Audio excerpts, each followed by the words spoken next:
निषाद प्रतिष्ठाम त्वमगमः शाश्वती समः यत् क्रौञ्च मिथुनादेकं वधिकामोहितम्।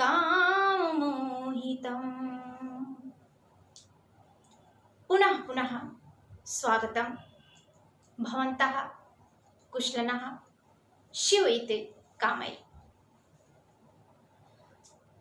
इस श्लोक से ही आप समझ गए होंगे कि आज यहाँ रामायण का प्रसंग चलेगा। यहाँ रामायण की कथा के बारे में संक्षेप में आपको बताया जाएगा। रामायण ऐसा नहीं है कि रामायण की यहाँ चर्चा सिर्फ इसलिए हो रही कि हमारा आर्ष काव्य है, लौकिक संस्कृत का एक प्रथम पुष्पगुच्छ है। ये आपके सिलेबस में भी है। बीए तृतीय वर्ष में श्रीमद् वाल्मीकि रामायण प्रथम सर्ग बालकांड पढ़ाया जाता है आपके। आज हम उसी की चर्चा यहाँ पर करेंगे। महर्षि वाल्मीकि लौकिक संस्कृत के महाकाव्य के रचनाकारों में सर्वप्रथम रचनाकार है। इसके पहले वैदिक संस्कृत प्रचलन में था।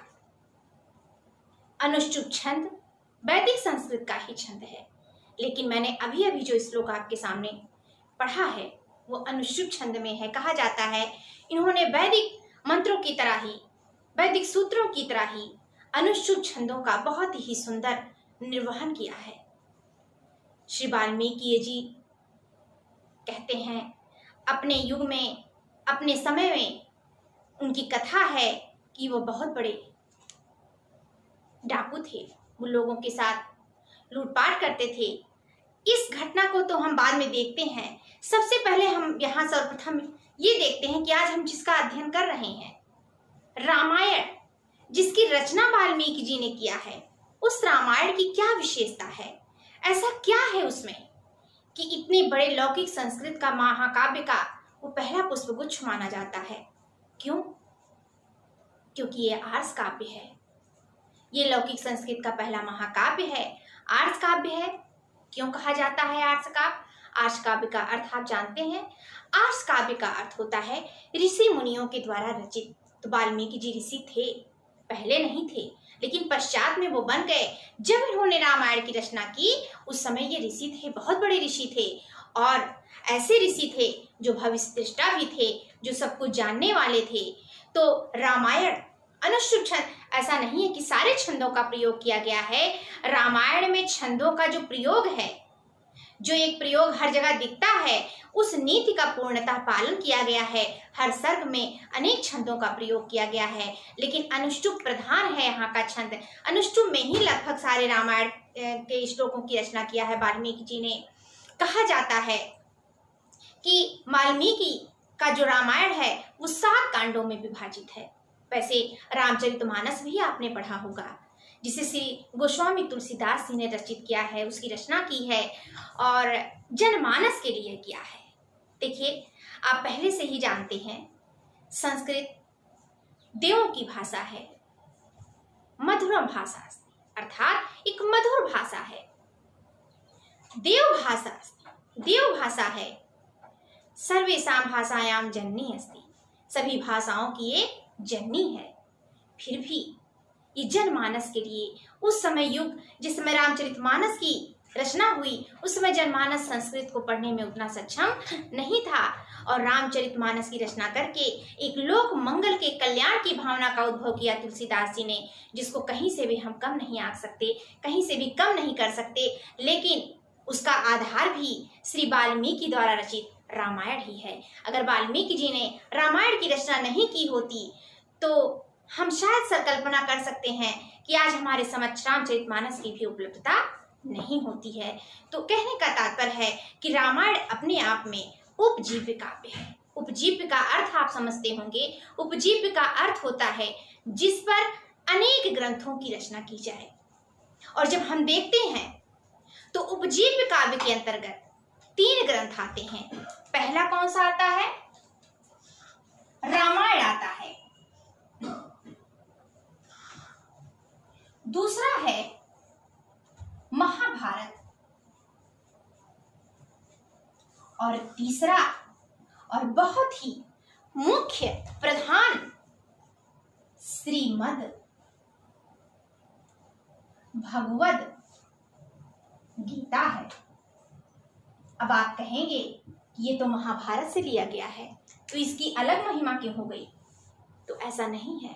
श्रीमद् भगवद गीता महाभारत का ही अंश है, परंतु कृष्ण के उपदेशों का जो सार है, इसमें जीवन के दर्शन की जो अनुपम परिभाषा दी गई है, वो अन्यत्र दुर्लभ है।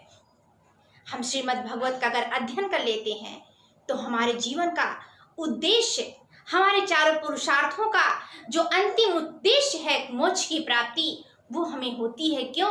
क्योंकि निष्काम कर्म का प्रयोजन यहाँ बताया गया है कि कर्म की, ये भी कहते हैं श्री कृष्ण जी कि कर्म बिना किसी फल की इच्छा के नहीं होता।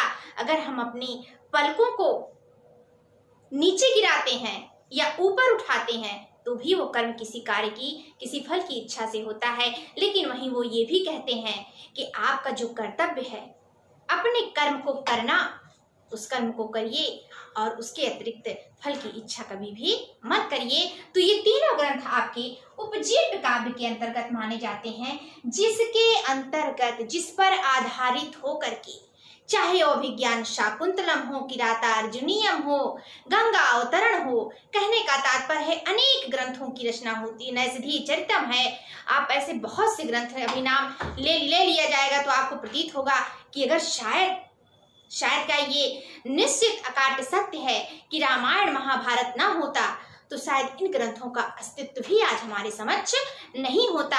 इसीलिए कहा जाता है कि संस्कृत साहित्य विश्व का अनुपम धरोहर, विश्व साहित्य का अनुपम धरोहर है। अगर आज हमारी संस्कृत भाषा ना होती तो हम कहीं से भी अपने मूल अस्तित्व को बचा पाने में असमर्थ होते।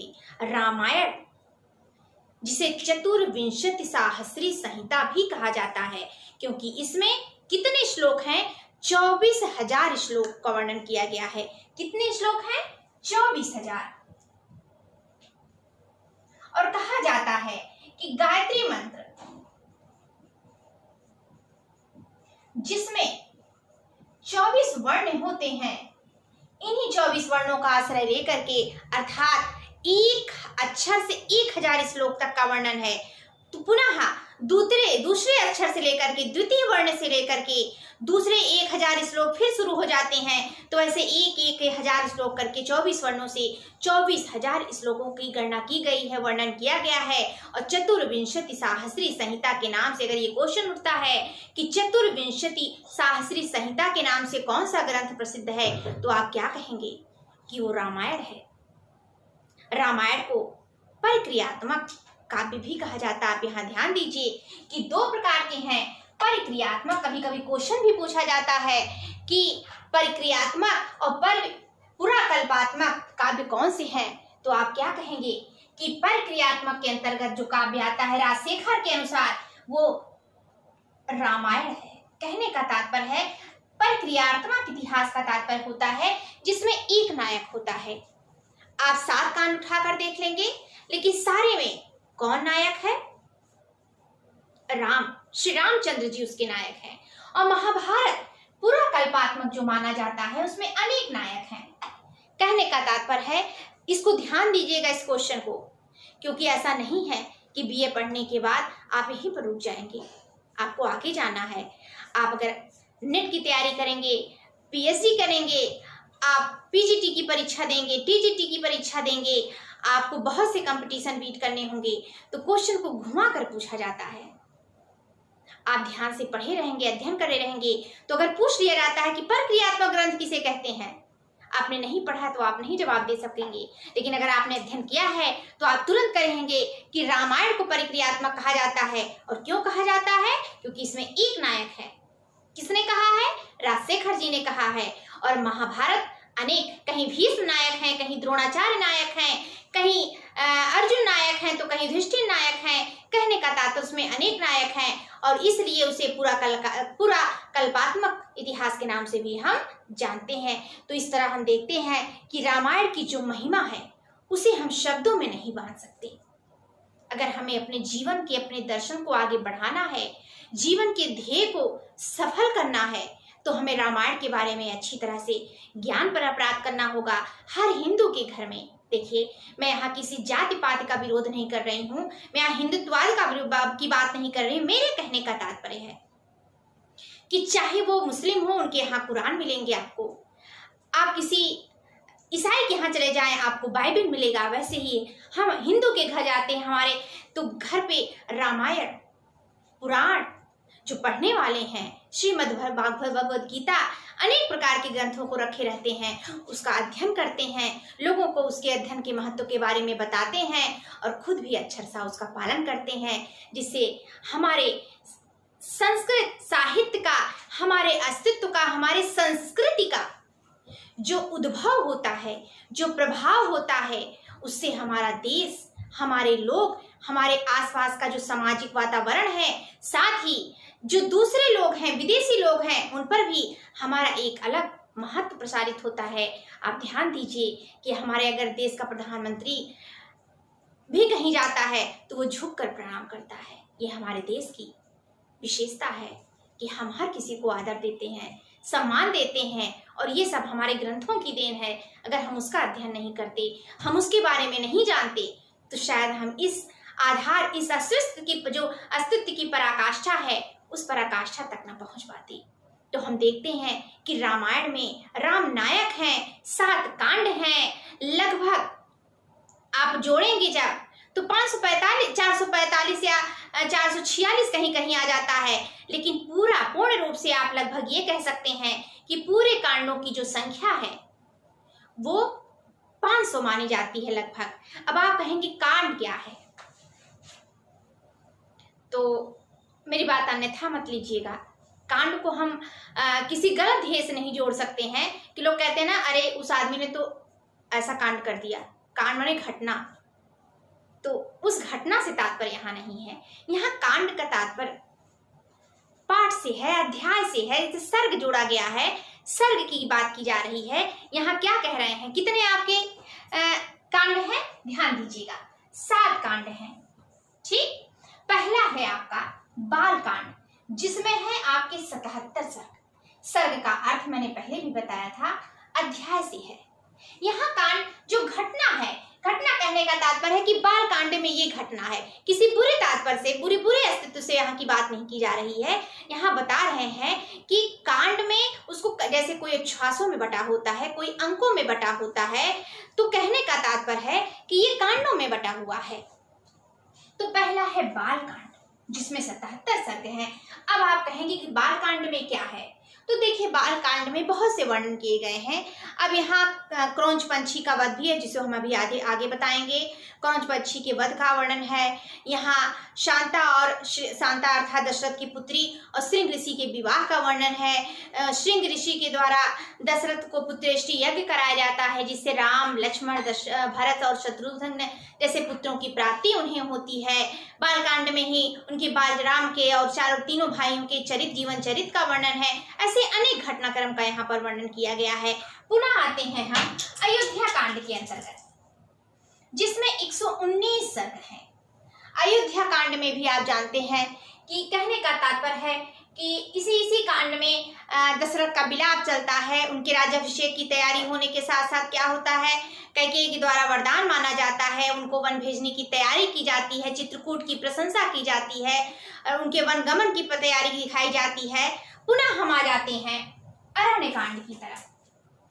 अरण्य कांड में हम देखते हैं कि दंडक अरण्य में वो प्रवेश करते हैं, राम सीता जी वहां वो निवास करते हैं, अनेक राक्षसों का वध करते हैं, और बहुत दिनों तक वो वहां अपने राम, सीता और लक्ष्मण के साथ दोनों भाई और सीता माँ आराम से, या कहने का तात्पर्य है कि अपने जीवन के जो वन का समय है उसको व्यतीत करते हैं।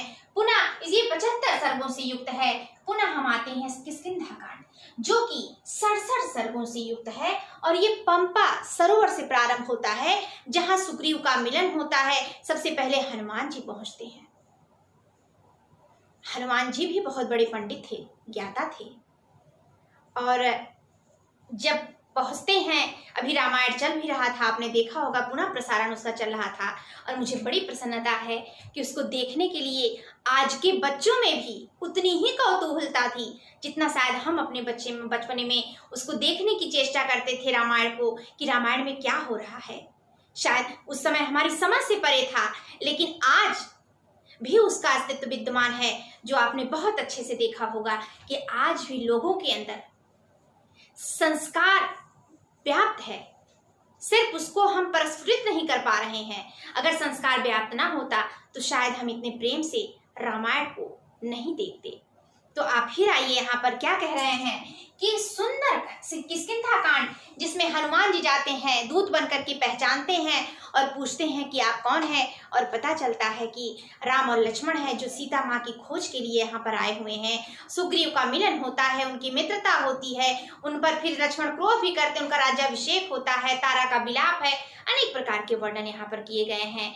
उसके बाद पुनः हम आते हैं सुंदर कांड, जिसमें 68 सर्ग हैं। लेकिन आपने ध्यान दिया होगा कि सभी कांडों में सबसे उत्तम, दर्शनीय, अनुपमेय, मधुर कांड माना जाता है क्या? सुंदर कांड, जो नाम से ही अभिप्राय है। लोग आज भी इसके बारे में हर मंगलवार को बहुत से ऐसे लोग हैं जो सुंदरकांड का पाठ करते हैं, कहते हैं कि सुंदरकांड का पाठ करने से मनुष्य बहुत से पापों से मुक्त हो जाता है। फिर हम आते हैं युद्ध कांड, जो कि अपने आप में सबसे विशालतम सर्ग है। 128 सर्ग है इसमें, क्योंकि इसे में राम रावण का युद्ध है, कुंभकर्ण वध है, विभीषण का राज्याभिषेक है, राम सीता का मिलन है। कहने का तात्पर्य है कि जितना भी घटनाक्रम हुए हैं युद्ध आदि से संबंधित, रावण के महल से संबंधित, वो सारे कांड लगभग समेट करके कहाँ जाते हैं?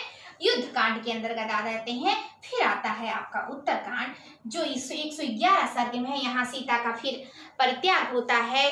कहने का उत्तर कांड से ही आपका लव कुश और आदि लोग भी संबंधित हैं। सीता का पुनः पृथ्वी पर समाना होता है। ऐसे राम और लक्ष्मण भरत शत्रुघ्न का स्वर्गवास होता है, वो स्वर्गवास करते हैं, आरोहण करते हैं। तो कहने का तात्पर्य है, देखिए मेरे बताने का इतना तात्पर्य है कि श्रीमद् वाल्मीकि रामायण में सिर्फ आपको बाल कांडे हैं प्रथम सर्ग, यही अध्ययन करना है। लेकिन आपको इतना, जिस ग्रंथ को आप पढ़ रहे हैं उस ग्रंथ के बारे में आवश्यक वस्तुओं को, परिचर्चा को हमें जानना चाहिए कि ये क्या है और इसका उद्भव कहाँ से हुआ है। तो कहने का तात्पर्य है, रामायण की ऐसी विशेषता है जिसको हम जितना कहें उतना कम है। रामायण के बारे में कहा भी जाता है, यावत अस्थास्यन्ति गिरयः सरितस्य महीतले, यावत अस्थास्यन्ति गिरयः सरितस्य महीतले, तद रामायण कथा लोकेषु प्रचरिष्यति, तद रामायण कथा लोकेषु प्रचरिष्यति। अर्थात जब तक इस संसार में पर्वत, शिखर, नदियां सभी उच्च व्याप्त रहेंगे, तब तक रामायण कथा सर्व लोकों में प्रसिद्ध रहेगा। हम उसकी गणना किसी अन्य से नहीं कर सकते हैं। इसी प्रकार फिर हम आते हैं वाल्मीकि की कथा पर, जिन्होंने इतने बड़े आर्ष काव्य की रचना की है। आर्ष काव्य मैं पुनः यहाँ आपको याद करा देती हूँ, स्मरण करा देती हूँ कि आर्ष काव्य का तात्पर्य होता है ऋषियों के द्वारा रचित। जैसा कि पहले भी मैंने आपको बता दिया था कि महर्षि वाल्मीकि अपने समय में डाकू थे।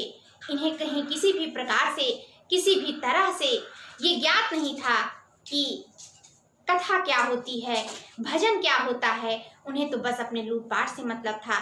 इसकी मैं बहुत कथा पर नहीं जाऊंगी, क्योंकि ये सर्व प्रचलित है। कहते हैं कि किसी न किसी माध्यम से ऋषियों ने इनको सलाह दिया और कहा कि जिसके लिए आप ये पाप कर्म करते हैं, क्या वह आपको स्वीकार करेंगे, आपके पाप के भागीदार बनेंगे। और जब ये अपने परिवार के समीप में जाते हैं तो उनसे कहा जाता है कि आपके पाप के भागीदार हम नहीं बनेंगे।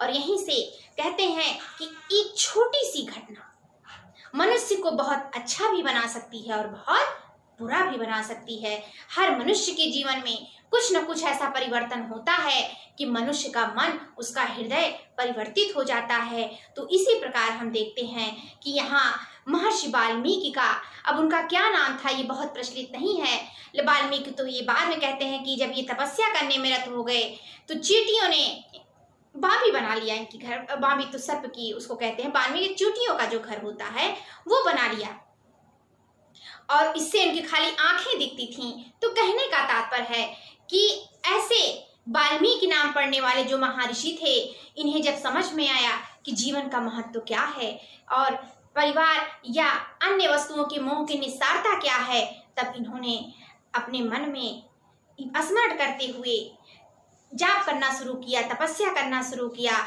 और कहते हैं कि उसी समय ये तमसा नदी के तट पर पूजा अर्चना करने के लिए जाते हैं, जहाँ एक क्रौंच पक्षी का जोड़ा बैठा हुआ था और काम मोहित था, अर्थात प्रेम में लिप्त था। और उसी समय एक बहेलिए का तीर नर क्रौंच को लग जाता और वो वहीं पर मर जाता है। कहते हैं अचानक ही उनके मन से, उनके मुख से ये छंद मां निषाद प्रतिष्ठान, जिसकी हमने पहले ही चर्चा की थी, वो प्रस्फुटित होता है और ये उसको स्मरण करते हुए अपने घर चले आते हैं, जिसका आशय है कि हे निषाद, तुम अब कभी भी प्रतिष्ठा को प्राप्त मत होना, क्योंकि तुमने काम में मोहित एक पक्षी का वध कर डाला है। और इसी को स्मरण करते हुए वो अपने कुटिया के अंदर चले आते हैं और उनके मन में बार बार ये प्रश्न उठता है कि आखिर ये मेरे मन में ये प्रश्न कहाँ से आया। और इसी प्रश्न का उत्तर खोजने के लिए वो बैठे रहते हैं, विचार मग्न रहते हैं। और उसी समय ब्रह्मा जी का उद्भव होता है। मम्मा ब्रह्मा जी वहां पर प्रकट होते हैं और वो कहते हैं कि आप क्या सोच रहे हैं। तब वो कहते हैं कि मैं सोच रहा हूँ कि आखिर मुझसे ये श्लोक कैसे मेरे मुख से निकल गया।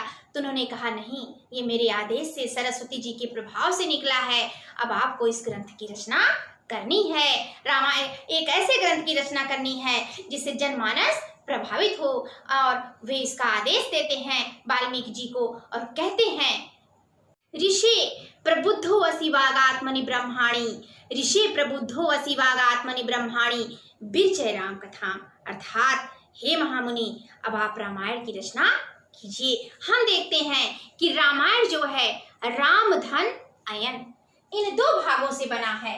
राम धन अयन अर्थात राम के जीवन का वर्णन, राम का आश्रय, राम की पूरी गाथा, राम अयन अर्थात कहने का तात्पर्य है रामस्य अयनम इति रामायणम, अर्थात जिसमें राम के संपूर्ण जीवन का सार हो वही क्या है, रामायण है। और रामायण की रचना करने वाले महर्षि वाल्मीकि के बारे में कहा जाता है कि ये ऋषियों में सर्वोपरि थे।